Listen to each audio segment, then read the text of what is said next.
talking about some of the tools for developing JavaScript. So believe me, it's not just going to be the basic ones which you can do with Firebug and Chrome developer tools. So I'm going to talk about some of the advanced stuff or some of the features which you might not be aware of with these developer tools. I'm sure it will make some sense for you guys. I'm sure you will be able to get at least some benefit out of this. Okay, so let's get started. Okay, so this is going to be the agenda for the talk. So first I'm going to start with the different developer tools available in different browsers, and so mostly I'll start with that, and so I'll continue with remote debugging, how we can debug mobile applications, or how we can debug application running on another machine, and so that would be the second part of it, and so towards the in the last and in the last part of it, so I'll be covering 3 handy tools using which you can actually debug your applications. Okay, so as it was talked about in the yesterday's keynote, so Firebug was the one which started all these debugging things. So before that it was a very tougher thing, so debugging JavaScript or web application in general, so it was a very tougher task, and so Firebug was the first one to get this, so it was the first one to simplify that task, and it was launched in 2006, and so ever since then, so almost all the browsers, they have their own developer tools. So Chrome has its Chrome developer tools, and in Firefox we have Firefox developer toolbar, and Opera, Dragonfly, Safari and IE to developer tools. So I'll be covering some of the key features of all these developer tools, and so where one is better than the other one. This is how. So actually, I'm using a custom CSS for my Chrome web developer tools. But in general, so this is how the Chrome developer tools look like, and most of you guys must be already aware of it. And so this is the Firefox developer toolbar. In the recent Firefox release, so one cool thing which they have rolled out, so it's the bottom Firefox toolbar. So if you see the bottom of that, so you see a small toolbar wherein, so it's like a command bar. You can actually type in your command, it will give you, so whatever operations which you are performing, like you can select, you can do an inspect and all those things, right? So those operations you can actually perform from that. So it gives you a command line interface to your developer tools. So I'll be showing that a little shortly. And the another awesome feature which we have in Firefox is its 3D inspector. So previously it was called as, so there was a plugin in Firefox. It was originally called as Tilt. So what it does is it gives a 3D layout of your web page. So as you see, it's actually the agenda page which you are seeing there. The same slideshow. So you can, so it's actually being shown in a 3D view. So wherein you see, like if z-index of, so if you are seeing a one development on top of the other one, so you will get to see where exactly it's being rendered, and so you will get to see more information on that. So it was originally written as a Firefox extension. So later it was adopted into the developer tools itself. So now this is part of, so you don't need an external extension, so you don't need an extension to get this feature. So now this is built in into the Chrome developer tools itself. And obviously in Firebug, most of you guys might have already used it. So just a screenshot of it, and so this is a screenshot of Opera Dragonfly. Okay, so I'll be talking mostly from Chrome perspective, but then I'll cover the other browsers also. If some other browser does it better, or if it's something else you can do with some other browser, so I'll be covering up those parts also. Chrome developer tool. So actually it's the same. So this again is a web application. So whatever you see here, the Chrome developer tools. So this is also actually a web application. So all WebKit based browsers, so they use the same developer tool. So if you fire the developer tools in Safari, so you'll get the same look and feel. So it's the same, it's actually the WebKit based web inspector which you are seeing in both Safari and Chrome. It's the same thing. So so you see that so there are certain panels available here. See elements, resources, networks, and all this stuff. So I'll be just walking through some of the features which you might not be aware of with these tools, with these panels. So first let's get started with the elements panel. So as you see in the elements panel, so it lists you the DOM view of your current page. So it shows you what are all the DOM elements your current page is composed of. So it shows that in a neatly formatted fashion. Okay, I have a question for you guys. So can somebody tell me what is the difference between this elements, this inspect view, and the page source? So is there any difference first of all? What is the difference? Yeah, somebody. Okay. Okay. View source is basically the page structure where the page was downloaded. Yeah, exactly. So, so this actually talks about in the DOM view, you'll be seeing whatever is lively shown on your page. So, whatever is currently shown on your page. So, this is the elements view, the inspect view. It gives you the live DOMs. But so if you fire up the view source view, so wherein it will actually show you what were the initial set of elements which were actually downloaded from the page. So the other interesting thing is, so when you actually fire up, so when, let's say if I am opening this thing, right, so view page source. So behind the scenes, Chrome, what it does is it sends a request. So it's actually a separate HTTP request which is being sent to your web page. So it's actually a separate thing which you should be aware of.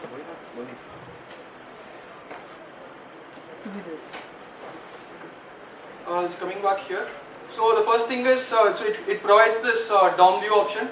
So one feature which you might not be aware is, you can actually, so I mean live editing is something which is there, wherein so you can edit anything, you can edit HTML, you can edit a particular attribute alone, or you can, so let's say if you want to change the text of it, or you can change the whole HTML as such, so all those things are possible. So it will, as soon as you edit, it will get reflected immediately on the page. So the other thing is, you can actually drag and drop something to reorder. So let's say for example, if you want to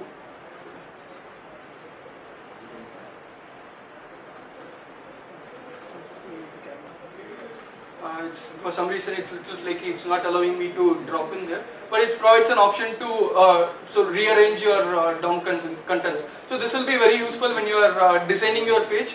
So if you want to see how a particular section of the page looks, if you had placed it elsewhere, so you can try it out. So you can just drag and drop it, and you can place it in some other location and have a look at it. Look at how that particular piece of that particular web part looks in a different position. And the third one is, so you can, so if you see part of it is not visible. Okay, so let's say if we have a hyperlink. So for example, we have a hyperlink here, and so currently I am on that. So I am hovering on that hyperlink. So this is a different state. So this is a hover state. So how do you test the CSS of it? So you might have specified a different CSS for the hover state. So but how do you test it? So there is an option. So you can right click. Oh sorry, not here.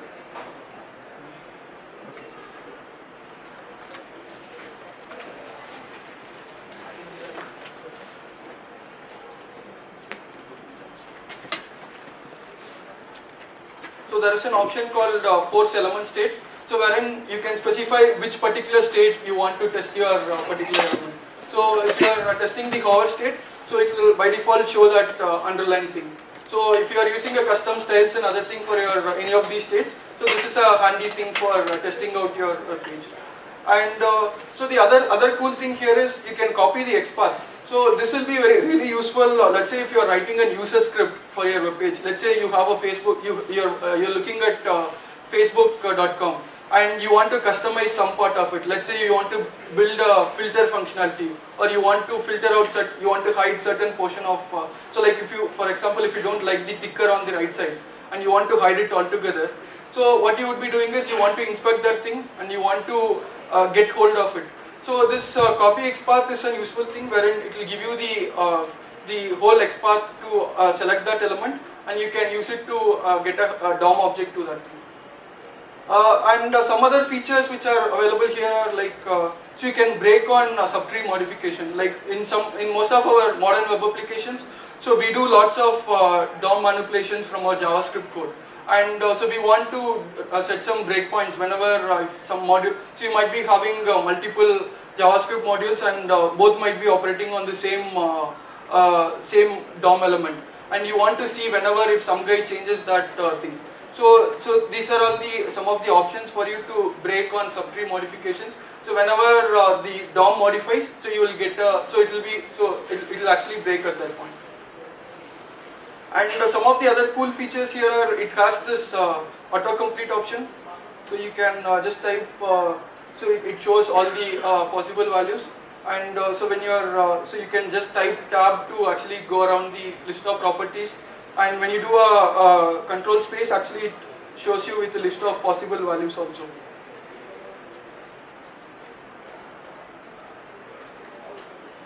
So as I type, it's not visible. So I just started typing CE and it will fill up with it will complete that thing. And the other things you can see is you can see the box model of it. So if you want to change the padding margin of something of your element, so you can try it out from this matrix thing. So you can see where it's actually, so why it's appearing in a particular question. And so you have the event listeners, let's say, so this will show you like what are all the events which are assigned on a particular DOM node. So if you want to have a consolidated list of all the event handlers, so the event listeners, so this is the place to go. Okay, so let's go to the second panel. So it's the resources panel. So in resources panel, what you see is, so it's the list of resources which your page have actually downloaded. And so here you see lots of options. So the resource could be a simple JavaScript or image file, or it could be something like, so if you are using IndexedDB, or if you are using any of the offline capabilities, so this is the place to come and see how your data is being stored, so or what data is being stored by your web application. So let's say if your application is using application cache, which is to provide offline capability to your application. So you can actually come here and have a look at the manifest file and also the list of files which you are actually caching for this particular page. So that's what resource panel gives you. So the next interesting thing is the network panel. So network panel, as you might be knowing, so it gives the timeline waterfall of how your resources got loaded. So you see the timeline towards the right. So some of the things worth noting here is, so you see, so there is a field called initiator. So the initiator, it gives you information about who actually initiated that resource load. So whether it's a script which dynamically loaded that image or loaded that resource, or is it something which is natively, which is embedded in your HTML itself, or is it something done by your parser? So actually, so you can take a call. So basically, it's depending on your application's response time. So if you want, so if it's a heavy UI application, so probably what you can do is, so there are two events. Okay. So it's not shown here. So I mean there is some problem with the resolution. So otherwise, on the timeline you will be seeing two vertical lines which will actually show. So one with a blue indicator, another one with a little purple indicator. So those two, what it represents is, one is a DOM content loaded event, another one is load event. So you guys know the difference between DOM content loaded and load event, right? So what DOM content loaded is, so it's like, so the parsing is complete, as in your whatever HTML you ask the renderer to render, so that part is done. So it is done with the parsing. So it is going to load all the resources. Loading is not yet done. So you can probably, so if your application is UI heavy, so you can start doing all the UI operation as and when the DOM event is fired. So this is so people generally listen for the load event and then we do lots of UI stuff, but it's actually a better practice to do it on DOM content. So as and when the parsing of your initial page is done, so you don't need to wait till the resources are loaded. So you can actually start firing up so you can start working on your UI layer. So and the other interesting thing is, this is something which I like the most. So you can actually export this the whole result set as a HAR. HAR stands for HTTP archive. So which is like so there's a separate format in which actually you can export your result. Okay, then so there are lots of HAR viewers, or so you can view this data offline also. You can use it for offline viewing of so this is like a performance of your application, right? So how much time, what is the load time of your application? So we want this to be as minimal as possible, and so you can save it offline and you can do a further analysis of this. So the other thing which you can do with this HAR thing is, okay. So how many of you heard about Phantom.js? Okay, I see few people here. So Phantom.js is actually it's a Chromeless WebKit browser. So actually what you can do here is, so you can use the Phantom.js, and you can, so basically if let's say we keep on building some new features into the system, and so how do we test so let's say if the performance goes bad after some set of iterations. So but it will be really tough to actually to pin down on a particular point as to when which feature caused this problem. So you need to go through lots of stuff. So the better practice would be to run some kind of continuous build system and do this performance testing as part of that. So one thing what you could do is, so you can fire up this, so I have Phantom.js installed. So I'll just quickly show you what you can do with that. Okay. So I'm just profiling my, okay, I think it's not visible.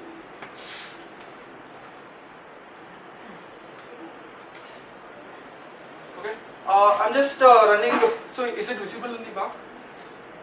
So I'm running Phantom.js, and so I'm passing my site, and I'm just redirecting the output to a HAR file, snap-demo. So now it will run the same network analysis, and it will dump the whole output, the HTTP archive, the HAR output, it will dump that into that archive file. So then what you can do is,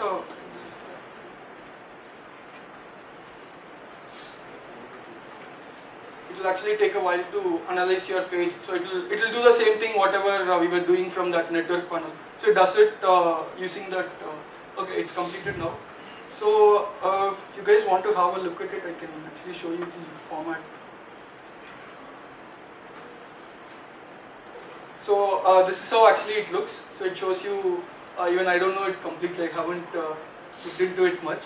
So what you can do is, so then you can use tools like Wiselo to actually, using Wiselo you can analyze this HAR file. So these two tools, Phantom.js and Wiselo, so you can put it, you can include it as part of your build tool, and so you can actually get to know the performance of your web page as and when you add new features. So I'm just running a basic Wiselo -info basic, and I'm passing that HAR file to it. So it's giving me this analysis.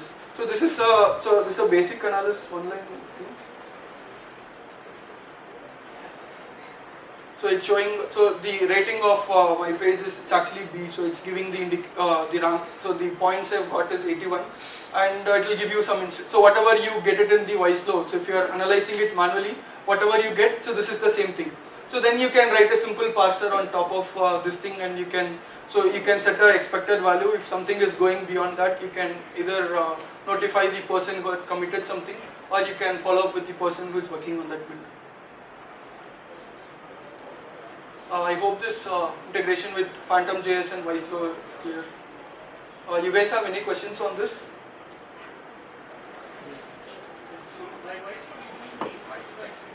Yeah, it's a Wiselo extension. It's a NPM module I have installed actually.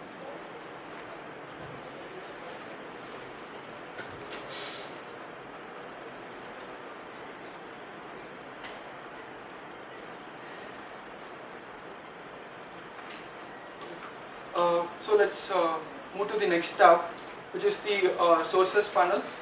So this is so actually this feature, this particular panel, it makes me think that it's not a developer tool. It's more like an IDE. So I feel more like an IDE whenever I'm working on this particular thing. So it is that rich. So you can actually do lots of stuff like so it can do syntax highlighting for you, and you can edit. So you can edit your contents here. And so let's edit something.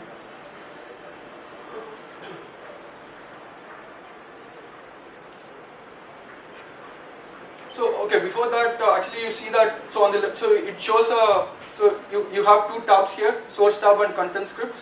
So if you are using previous versions of Chrome, it will be a little different. So it will show a drop down kind of thing wherein it will show all these scripts, both content scripts and the scripts from your page. So now they have segregated that into a tab kind of view. So wherein so the left tab, so on the source tab you will see all the sources. So previously it was called as scripts panel. So now it is being called as sources panel. So in sources panel actually you can see the CSS and so even some of the HTML things also. So like as you see, like I have, so and here, so let's say if I'm opening more than one file, so it's using a tab navigator for actually displaying your source files. So another interesting thing is, so we have modified something, we have edited some code. So you see that light, so you see that asterisk over that file. So it actually indicates that you have changed that file, you haven't saved it. So what happens when I save it? So let's go back here and if I do a Control S, so it actually saved that file. So the other interesting thing is it actually maintains the local modification, the revision, the history. So just right click that file and you can go to that local modifications. So you will see the history. So it will give a nice diff of, so whenever you save, so for each version it will actually maintain a proper versioning. So you see that here. I hope it's visible back. I mean, let me know if it's not visible. So at this particular point of time, so we added a new command. So this is the only line we changed. So it's a addition. So it's showing in green. So we can either and if there are multiple versions, so we can pick a version and you can go back to that. And if you want to go back to the original source, you can either reload the page or you can just apply the original content. So this is something very powerful. So these days, whenever I work on any new feature, I tend to spend most of the time in the sources panel. I don't go back to my IDE or I don't go back to my editor. So most of the time, so I work here, and then so here itself so there is an option to save your. So there is an option. So I mean, if you close here, so if you right click, there are other options to save and save as and things like that. So some of the other functionalities here are so there is something called pretty print. So here the file is actually crunched, so you don't get much sense out of it. So if you want it to be a little more readable, what you can do is you can click on this small little braces.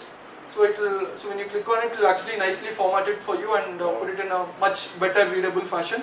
But still, this is not okay. I mean, so whatever code you would have written, so that would have had the actual variable names and much more to it. So you would have given some logical names, not just AB and something like that. So what do we do with that? So even this one is little difficult to debug. So there is another option which Chrome supports. It's called source maps. So with source maps, what you can do is you can map your. So whenever you are generating this minified file, you can actually map it with a source file. So you are mapping that with the actual source file. So when you debug it, actually Chrome uses that mapped file instead of the actual this file.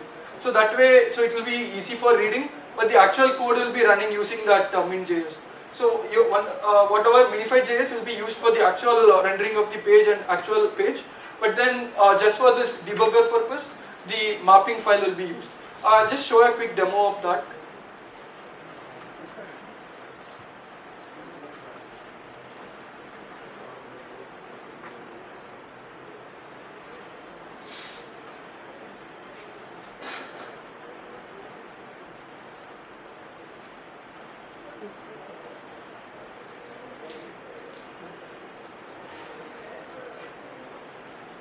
So this is a simple calculator app which I have built. So here you can actually, I mean, just it will take two numbers and it will add and multiply with something and give you the numbers.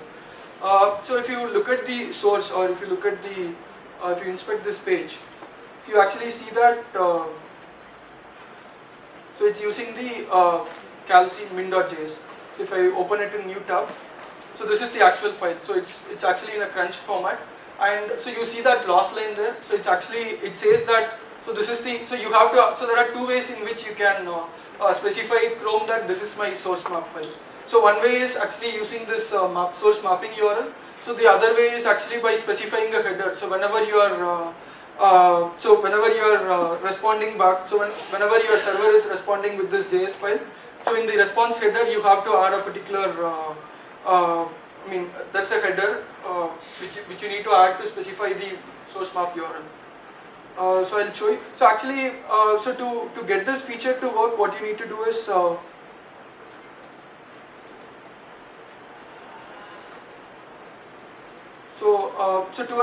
I've just actually dropped it out of the view, and so at the right bottom, so you see that settings button. So if you click on it, so this is like a customization for your Chrome developer tools. So here you see an option. So by default it's not enabled, so you have to enable it manually. So there is an option to, so under sources, so you see an option to enable sources. So this is that option. So only when that option is enabled. So now when I'm looking at the sources, when I'm going to the sources, so here you are actually seeing the calc.js. So but whatever we have included was calc-min.js, but since we have mapped it, so this is the source mapping file we have specified. So for all debugging purposes, so this is the JavaScript file which will be used. So this is an interesting area which is actually picking up the source maps. So as we have seen in the previous sessions, so it was told that there are many other environments which are actually compiling to JavaScript. So like CoffeeScript and many other places. So it's being so actually it's quite possible that so you might have written your code in Dart, and so it might have been rendered. So you would have done a static conversion to JavaScript, and you might be using it on your page. And then later you can use this source map functionality to map your Dart code with this one. So which actually in a way brings Dart debugging directly into your browser. So if you are writing code on Dart, so in future it will be possible for you to debug the same Dart code in your developer tools. Even today actually it's possible if you can hand roll that source map file. So there is a specific format for it. I will show you how I have generated this source map file.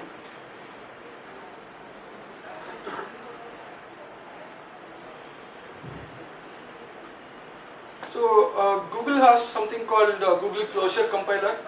So so I've done it actually using that. So using that tool you can actually compress your JavaScript also. So this is the. So it's a jar file.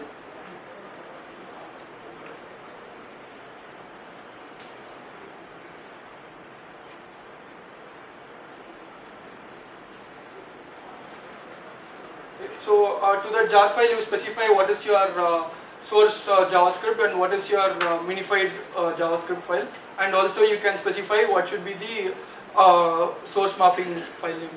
So and you have, the important thing is you need to specify the version also. There is a format, so source mapping format, and you need to specify which particular version you are using to generate this thing.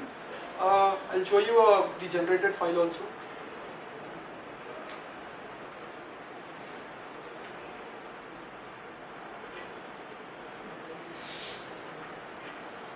So this is how the generated file looks like. So it has its own kind of mapping, and so it maps your. So I mean it looked like it's actually mapping your variables from that one to this one here.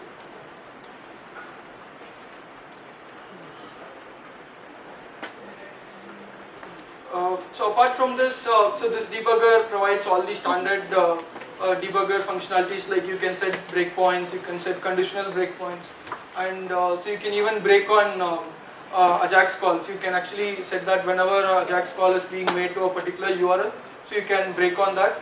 And so event listeners, so whenever, so for example, so I mean it's pretty simple, like, so if I want to, whenever anyone is clicking on a button, so if you want to break at that particular point, or when on mouse move over a particular section of your page you want to break, so all those things are possible. And so even web workers, so some of you might have been aware of this new thing called web workers, so using which you can actually, so it's in a way like doing parallel operation in JavaScript.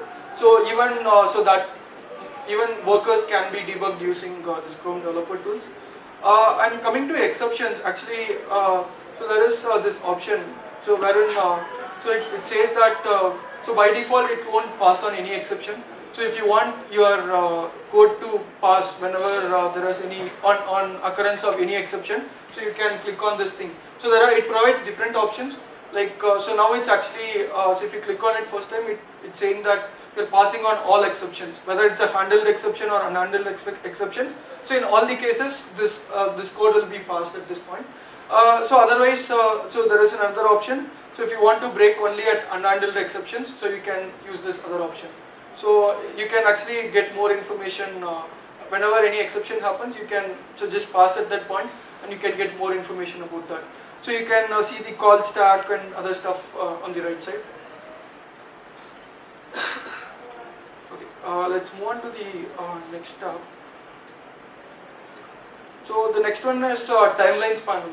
Okay, so this is sort of related to the network panel, but so in network panel actually what we saw is so how your resources got loaded. So we saw only the complete time of your resource load. So we saw the complete resource load time.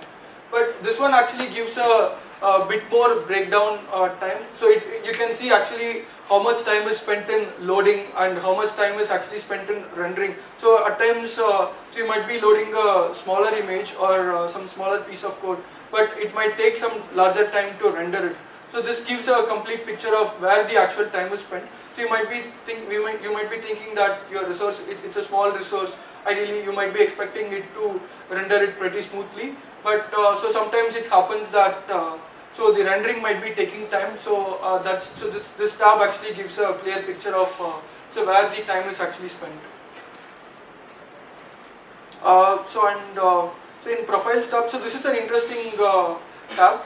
So it gives you lots of information. Like if your performance of your application is bad, so this is the place to go actually. So you can actually go. So it offers you three kind of. So you can do three kind of profiling here.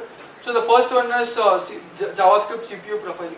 So what it will do is, let's say if I'm running on this one, so you have to start it at some point, and then so let's say you do some. So I mean, currently in this page I don't have much of JavaScript operation, but if your page has so much of JavaScript heavy operation, so what you can do is you can start the profiler, do some operation, you can stop the profiler, and so once you stop it, it will give you like. So which part of your JavaScript actually took how much time? So it will give you a breakdown of so which function has taken which how much time. So in this case, actually I didn't call any JavaScript function. So the program refers to the Chrome itself actually. So so basically it's the controller which switches your call between different things. So since we didn't do anything, it will. So if you're doing any JavaScript heavy operation, so you will see that it will populate that with how much time a particular function is taking and what percentage of time it has taken and things like that. So then you can actually inspect that particular method to get more information. So the first one is JavaScript profiling, CPU profiling. So and the second one is CSS selector profiling. So let's say you might be having some complex CSS on your web page, and so rendering of that and using the selectors, it might be causing a bit delay or slowness on your page. So this is the place to actually see what is causing the issue. Like so this will give you which particular selector or which. So it helps you to pinpoint where the problem is. So the third one is so again this is a very important thing. So this helps you to identify any memory leaks on your application. So so that is heap snapshot. So how it works is you first take a snapshot and then you do some operation, and so once that operation is complete, ideally we expect it to be in the same state. It should release all its memories and release all its object, and it should be in the same state. But if it's not so, then it's something which you need to invest your time on and see what's going wrong and what's. So you should probably have a look at it.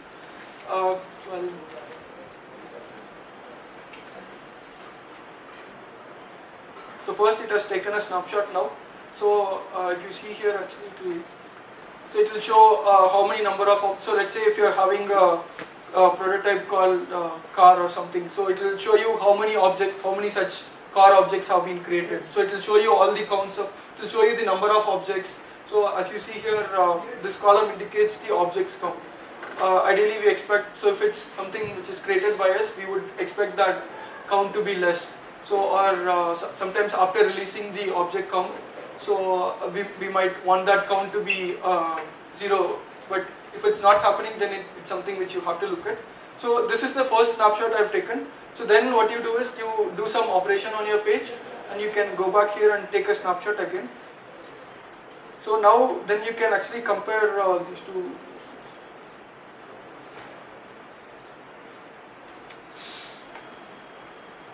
I actually forgot where that option is. So the other thing which you should be aware of when you're debugging, when you're using Chrome debugger tools is, so let's say you're so whenever you're getting a handle of some particular DOM element using, so from the console, so let's say you're getting handle of any DOM element. So what it happens is, and even after releasing that DOM handle from your application, it generally doesn't release the DOM.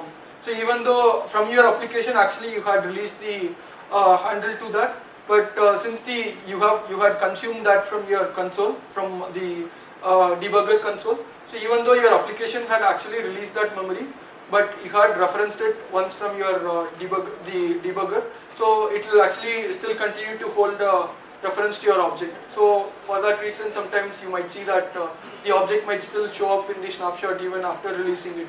So that's something which you should be aware of when you're doing this operation. So the next one is Audits Panel.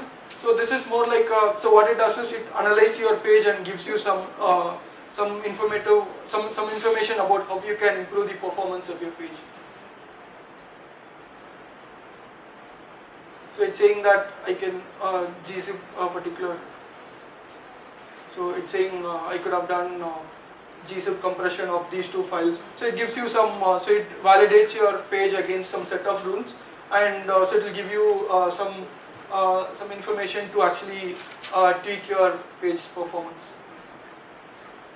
Then the last panel is console panel. So actually all the browsers, like so almost all browsers it supports. So Firebug was the first one to define this Firebug command line API. So almost all browsers have support for these. So these are all some of the handy commands which will be helpful when you are actually working on from the command line. So the first one is $of ID. So $of ID will give you, so if you are giving an ID of an object, it will give you the DOM. So you don't need to type document.querySelector or get element by ID. So this is a shorthand for that. But I mean, mostly in our applications we would be using jQuery, and so this is not really useful. So the other thing so which will be useful is, so let's say if I'm inspecting this page, this particular thing. So $0. So what $0 is?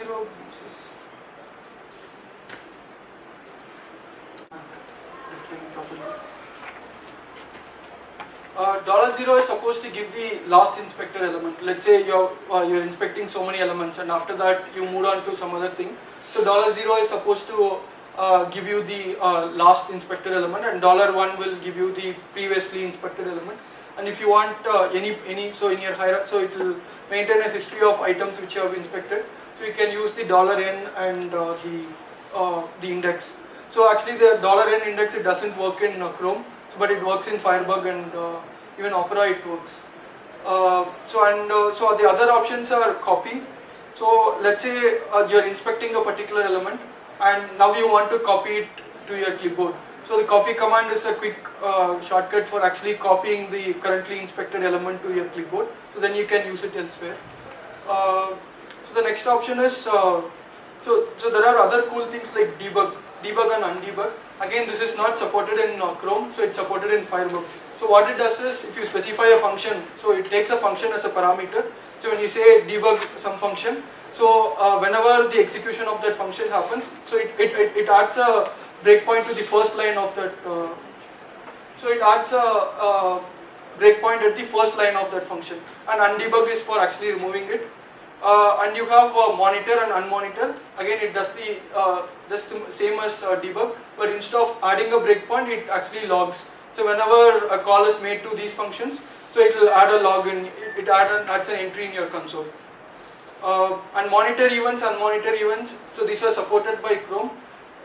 So what it does is, so you can specify an object, and so for whatever events happen on that particular whatever object you have specified, so it will display that, it will log that information on the console.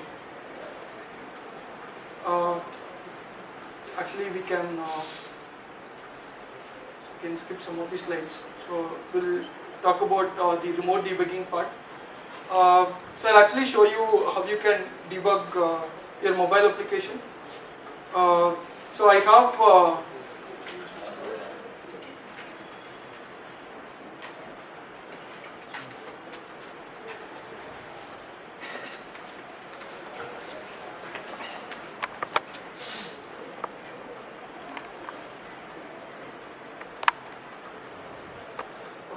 so I'm running Chrome for Android on my Galaxy Nexus. Let me connect to that. Okay, so I'll show you how you can connect to it. But so now I have connected to this thing from my desktop. So okay, let me change something on this and I'll show you how you can.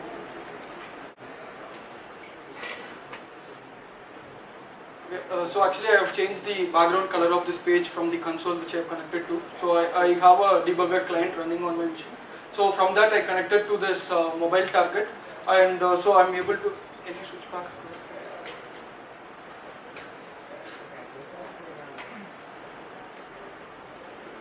So for debugging Chrome for Android, so what you need to have is you need to have Android SDK. And then once you have that, you need to forward your port. So you can choose any ports. I have chosen port 922, which is the default port for debugging. So I'm forwarding that port. So then from any of the, from my Chrome, so what I did is so you can go to that port. You can go to localhost colon. So whatever port you have specified. So that will give you all the remote applications running on that machine.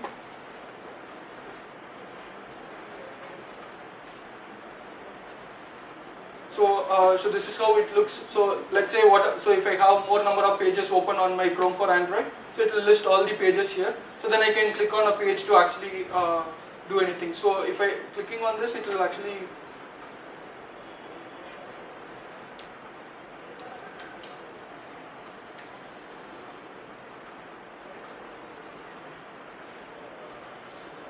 So clicking on it will actually take you to a page, so which looks exactly similar to what you see on Chrome Developer Tools.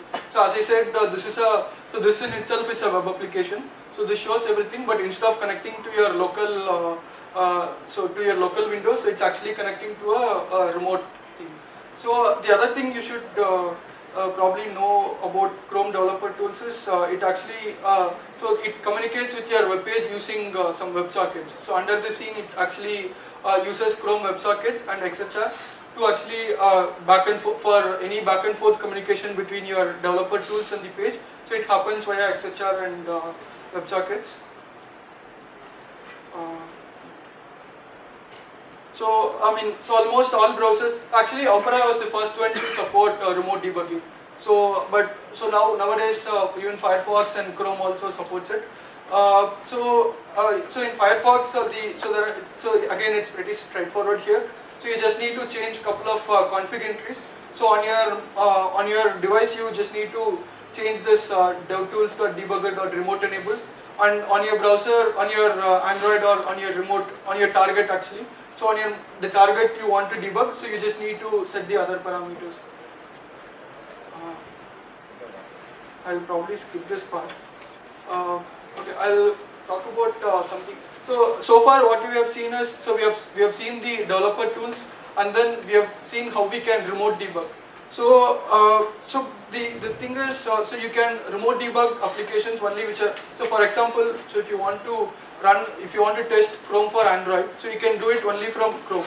And so if you want to debug your application on Opera, so you need to test it only from Opera. So there are some other tools using which you can debug an application running on anything. So even if it's running on the native browser, or so even if it's running on Firefox, you can even still debug it from Chrome or some other tools.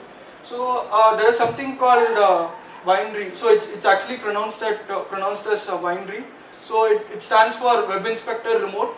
So behind the scenes, it actually uses the same WebKit based inspector code. So it's the same front end code it's being used. So I'll just show you how it works first. So I've installed this Windry.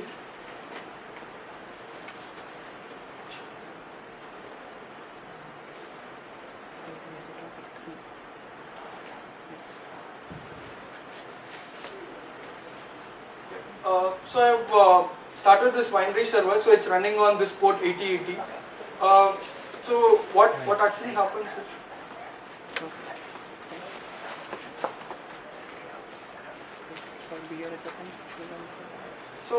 what happens is, so now we have started a server. So this is actually a Java server, so which uses the Chrome. So it uses the Chrome remote debugging protocol. So it uses the same protocol, and so we can have our clients and the target. So this is the. So let me open our client. So this is a client. So from the client, actually we are going to debug a remote target. So the target can be running on from any machine. It can run from mobile, or it can run from the same browser also. So now it's saying that the target is none, meaning it's not connected. So this is the client which is running, but the client is not connected to any of the targets. So this is a sample page. So from the demo page, I'm opening a target application. So now the client is actually connected to the target. So once it's connected, you can do any kind of debugging. So the target can be, so you can run your target on either on the same machine, or it can run on Firefox on Android, or it can run on the native browser on Android. So it can be anything. So all it does is it actually communicates with your Windry server, and so that acts as the proxy for both your communication. So the client, both client and target, it coordinates with your Windry server to actually get this debugger working. So it's the exact same thing. So the only difference you might see here is the source panel is not here. So the reason behind that is, so it's actually not native. So whatever you're seeing here, so it's just a plain JavaScript. So you don't have, so there is nothing native, so there is no native code with this Windry. So because of which you will not be able to add hooks into your JavaScript or your source to debug. So you will not be able to do the source level debugging, but still you will be able to inspect and see what's actually going on. So I'll finish off with a quick demo of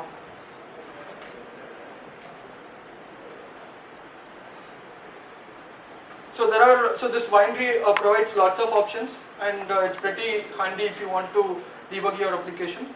So I'll finish off with a cool product from Adobe. So it's called Adobe Edge Inspect. So it is something, so it was previously known as Adobe Shadow.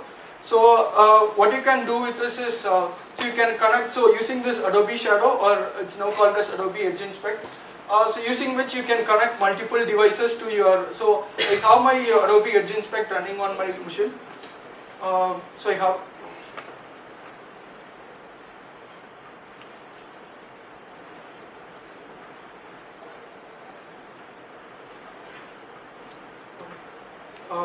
so this is, so it's available as a Chrome plugin.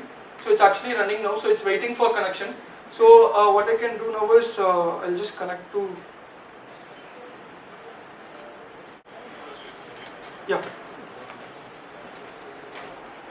So actually what you can do is, so now this is looking for connection. So whatever the Chrome extension which I was showing, so that is looking for connection from multiple devices.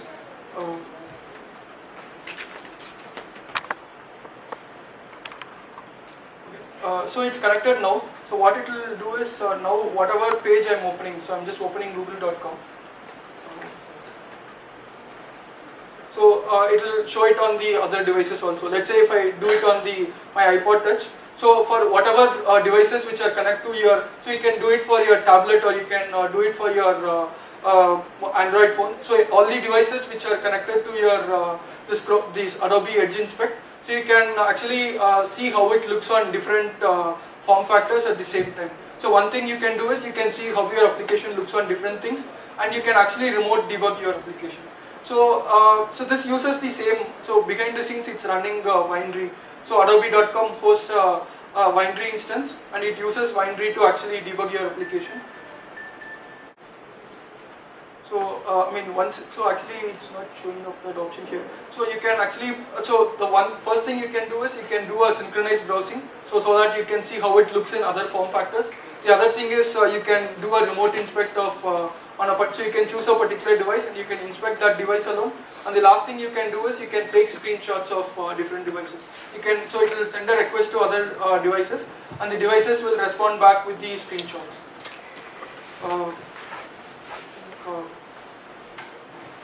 that's pretty much it. So if you have any questions?